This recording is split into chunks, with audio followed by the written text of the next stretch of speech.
This is The Clash, where the real world clashes with a true Christian worldview. Join former professional wrestler Chris Whaley, known as the Masked Saint, who is an author, pastor, and teacher that brings his wrestling skills into the squared circle and tackles real-life issues. Along with Jeff Dixon, best-selling author, internationally known teacher, leader, and pastor who is not afraid to tackle the tough issues of the world we live in. Together they form a tag team of wisdom in The Clash.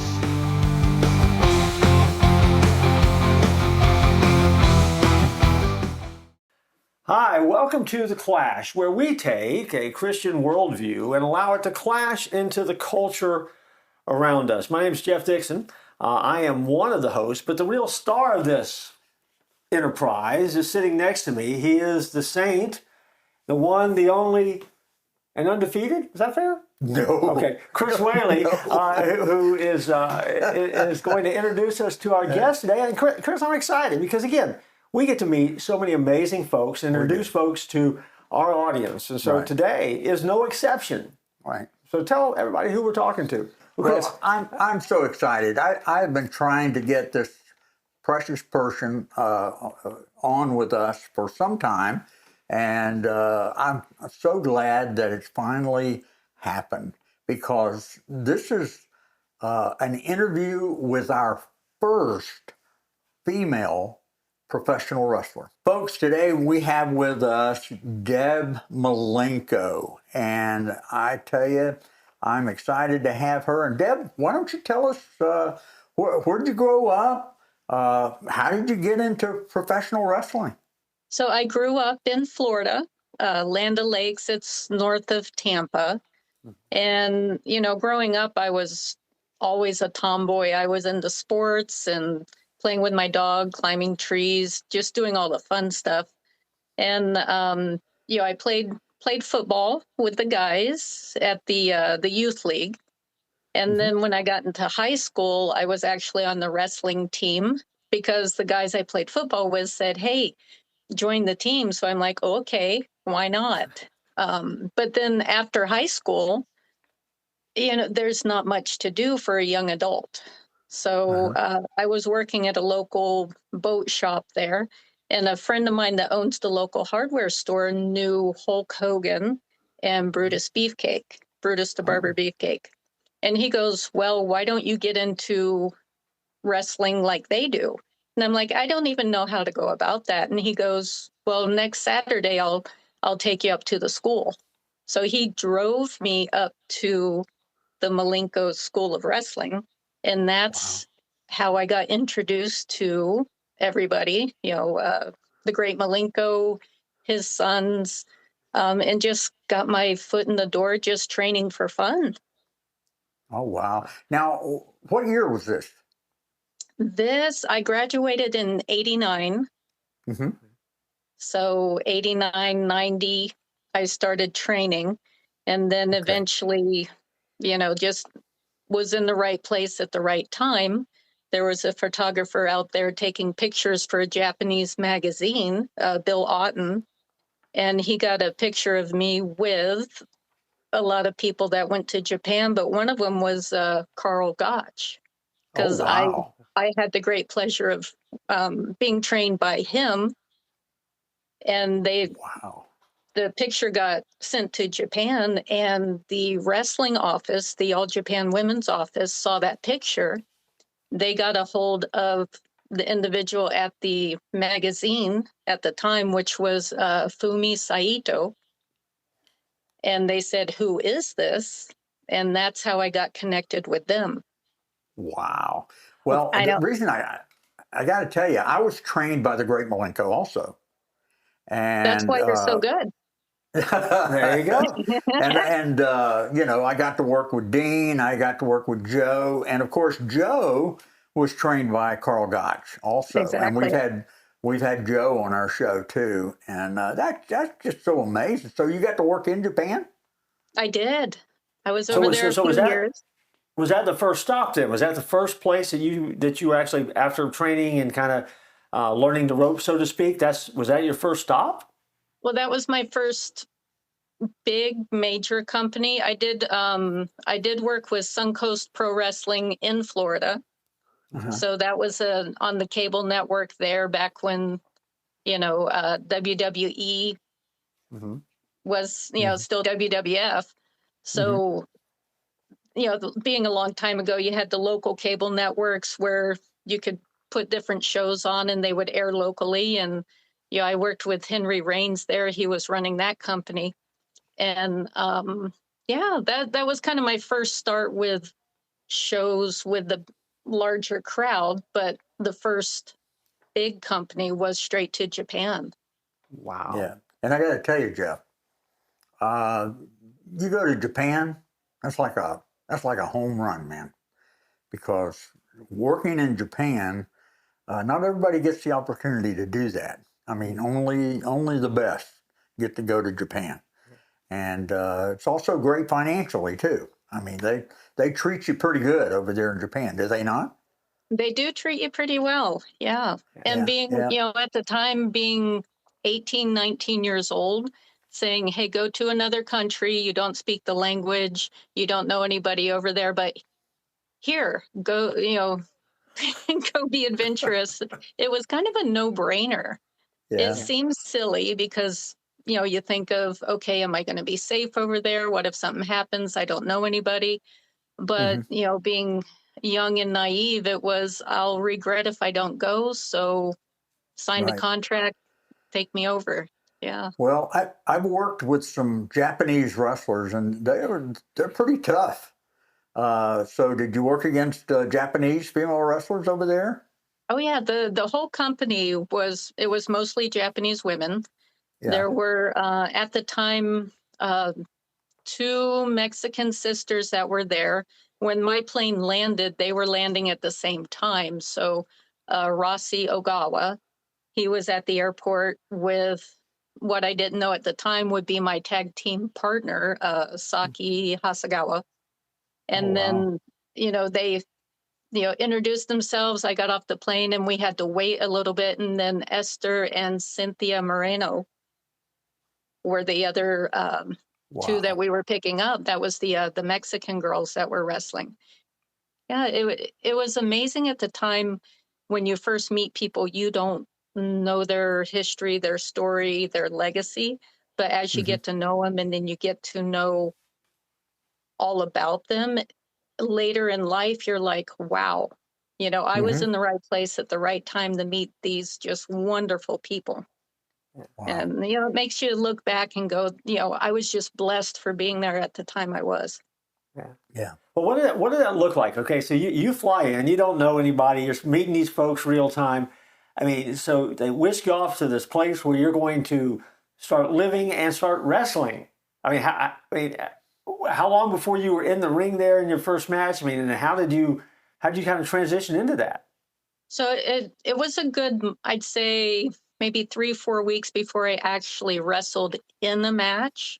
So I would tag along with them, get on the bus with everybody else, and they would have me, watch all the matches and kind of just get used to who's who and what everybody Okay. does.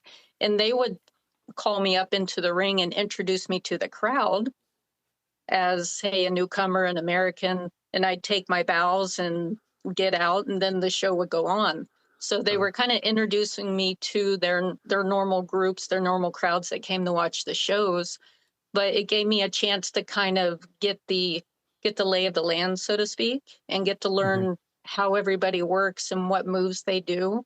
And then I did train. They had their own dojo, but we would train a lot down there, and I'd get in the ring with some of the younger girls and we just go through, just getting comfortable, do some chain wrestling back and forth. And it was, still training. We do a lot of running, a lot of calisthenics, a lot of, just normal staying in shape, but just getting in the ring. And they're extremely talented when it comes to, a lot of the mat wrestling, because they're learning the basics too. So Hmm. you get in there and you don't really have to speak the language because you know the body language, you know the Right. moves, you know the back and forth, and you Right. get kind of a chemistry. You get in there and you kind of know when someone does something, what they're next. If you pay attention, you know what they're going to do next, because everybody, pretty much, we get into our routines. So it was kind of nice to get comfortable with the group before I actually had to get into a show. Sure. Yeah. Yeah. When I was in wrestling, I hear people today talk about wrestling being choreographed. In my day, a lot of times I never even met the guy until I showed up there, and I'm working against him that night, and I don't know him from Adam, and he's in one locker room and I'm in a different locker room. The first time I meet him is when I get in the ring with him. But, right. But you were spot on. You know the language once you get in the ring, because you're trained for that. And exactly. Man, being trained by Malenko and being trained by Carl Gotch, you were ready for that, I'm sure. I was well prepared. I didn't think I was. It was a little nervous going into a new environment at such a young age, but it's the more you do something, it's don't practice till you get it right, practice till you can't get it wrong. Yeah. It's that mentality. You just learn the fundamentals, and that's comfortable. Yeah. Meeting somebody not speaking the language is not comfortable, but getting in the ring and wrestling somebody because you both physically speak the same language, that was comfortable for me. I would think the only thing different is, in the ring, somebody calls a high spot. You can't do that when you don't know the language of the Japanese wrestler. So you had to just improvise on your high spots, I guess. Well, again, watching the matches, everybody kind of has, not every, kind of like over here, one person does a power bomb. Well, if that's their finish, they do a power bomb. Nobody else is allowed to do a power bomb. Right. So you have to respect what other people do and not do the same things, or else you're stepping on toes, you're crossing that line. So that was part of it too, is if someone else is doing that, you just know that's something they do. If you're taking that bump, prepare yourself, they're going to do that. But I'm not going to power bomb somebody else because that's so-and-so's move. Yeah, right. So, and luckily for me with the submission and the suplexes, I had a lot of things I could do that nobody else did. Okay. Well, Deb, we got to take a quick break because we got to sell some junk here, But don't go anywhere. We're going to take a break, come back. We got Deb, she's in Japan, and we're going to kind of pick that story up there and kind of move forward and come back into the second half of this interview and talk a little bit about the journey that God has you on, your journey of faith, what that looks like, and let our folks get to know you just a little bit more. But first, we have to take a break, so don't go anywhere. We'll be right back. Hey, Chris, I was just doing my laundry, and look what I found. Oh, my goodness, look at that. The Clash. The Clash t-shirt. I love that. You know what makes it so special? Why? Well, because this is the Clash TV show. This is our logo. This came out of my laundry bucket. That means that these t-shirts are available for everybody to buy. And that means that when you need to do some shopping, that special gift, think about it. Yep. You've been invited to a wedding. You buy a wedding present for the bride and groom. Wow. Matching Clash t-shirts. How awesome Every would that home be? needs that. When they have a baby, what do you want to get the baby? A onesie. A onesie, a Clash onesie. You can get that as well. Right. If you're looking for that extra special gift for a loved one, Right. you can go to the Clash store and get a Clash journal. You can get Clash magnets. You can get Clash widgets and gadgets and keychains. All of that is available. All you have to do is visit the Clash store.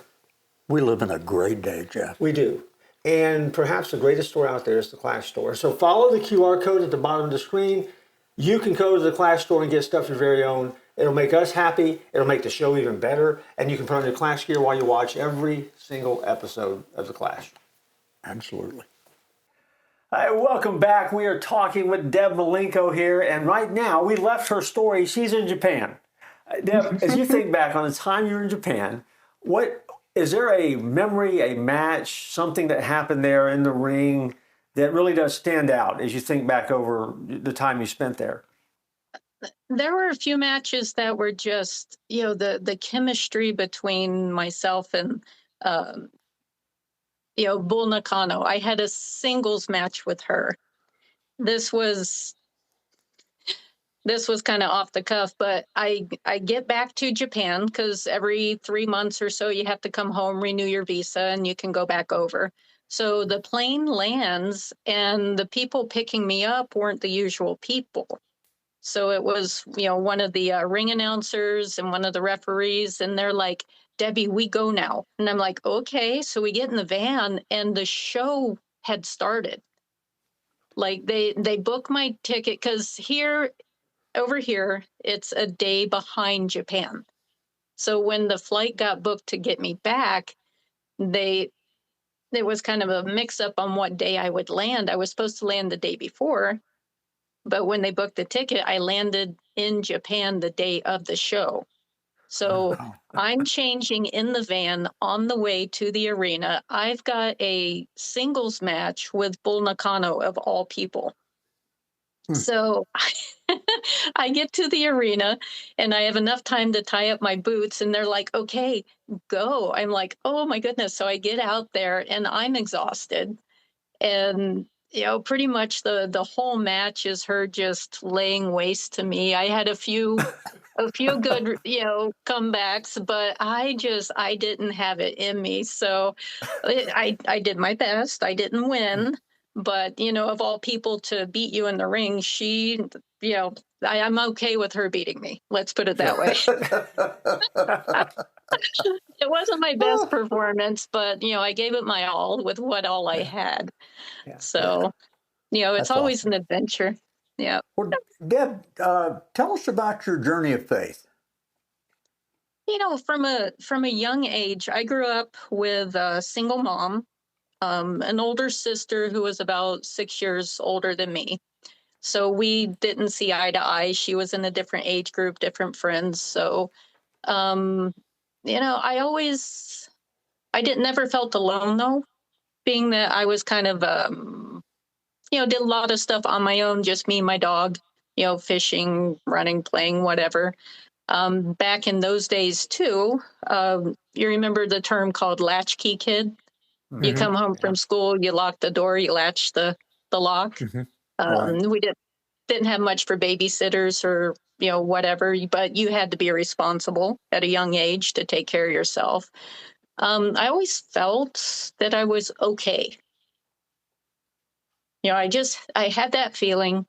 And I grew up a Baptist, went to church. My family didn't really go. So I get on the, we had a family that would drive their camper around and pick up all the kids and take us to church. So, I grew up in a church, but going kind of on my own without family, which was okay too. So I've always had that knowing. I've always felt that presence. Um, so, having faith is something that if someone doesn't have it, that's odd to me. Yeah. So in a world of, people that know God, people that don't know God, it seems odd that someone wouldn't. It just doesn't Right. feel right. Right. Yeah. So when I was in Japan, there was one day, I had won the women's, not the heavyweight, but the kind of the junior title, the singles title, the All Japan. And I'm walking along, going to the grocery store, and I, just walking through the streets. I got to this part where there's a little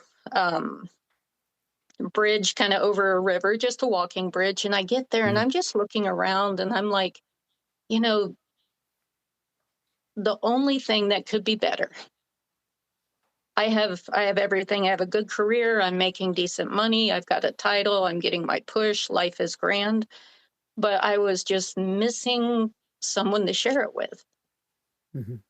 But that's probably the only thing I've ever felt that I was missing. But I was never missing, the presence of God in my life. Yeah. That I've always had. So, Right.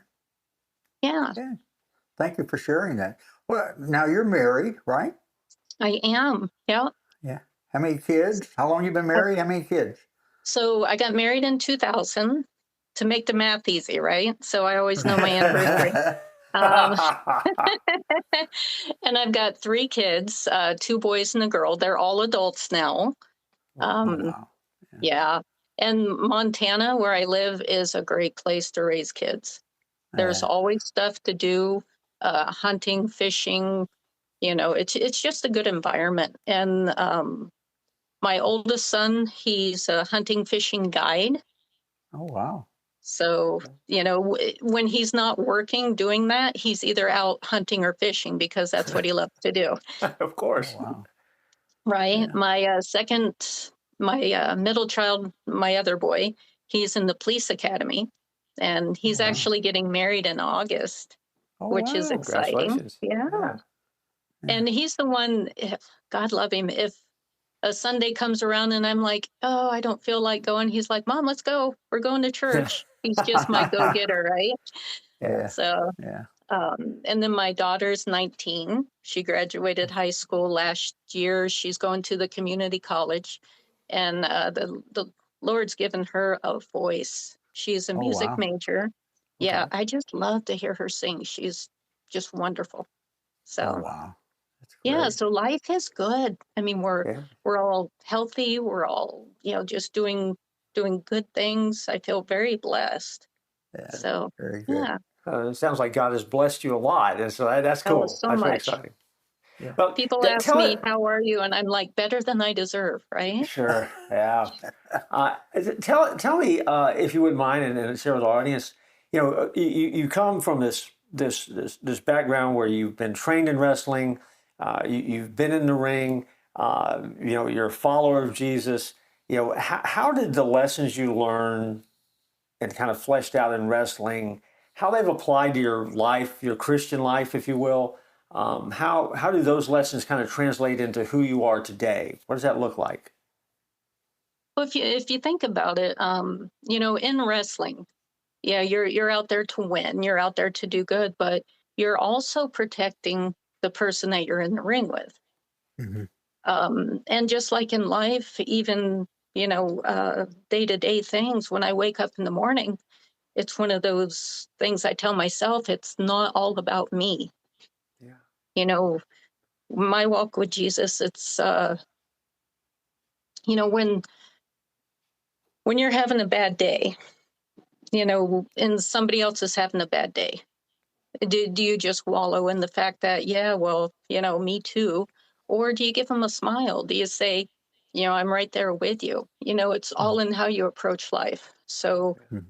um, yeah, it's like my life is not all about me. It's about taking care of other people Sure. and about being there for them. If I don't feel like getting up in the morning, who else is counting on me?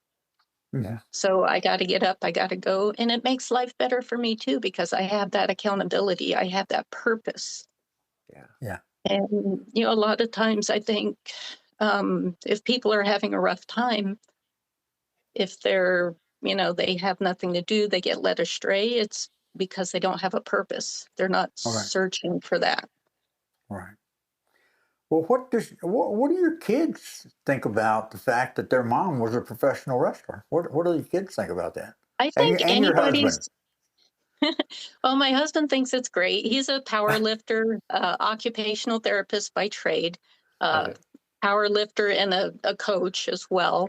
And, when it comes to wrestling, he's learned not to let me hold his hands, because when how you get poking the wife and you're like, ooh, and well, I'll just grab his finger and he's like, okay, let go. So he's a big, strong guy, but small joint manipulation is Okay. a thing. Yeah. Yeah. So wrestling has done me well in those aspects of life. And my kids, they'll come up to me in the kitchen and be like, "Hey, Mom, what if I get you in a headlock?" And I'm like, "Well, then I'm going to do this." But there's always something where you come up to somebody in the kitchen, you're like, you grab a hold. It's like, yeah, don't grab my arm because I'm going to take your wrist. And many times we've burnt supper because we're just playing around. Sure. So, It's but it Saturday makes night it in fun, Montana. Here we go. right? Yeah. But That's it's awesome. fun. My kids, of course, still know me as their mom. So, Yeah. I'm not a superstar. I'm mom, and they Yeah. keep me grounded. That's for sure. Yeah. No, that's Right. good. Who is the most memorable match, and then who is the match, if you can tell us, that you just couldn't get out of quick enough? I mean, Um, there's one match that, oh goodness, Akira was probably the match that if I could go back and relive, it was just so much fun. okay. It was a constant, just a high energy match back and forth, and it was a lot of fun.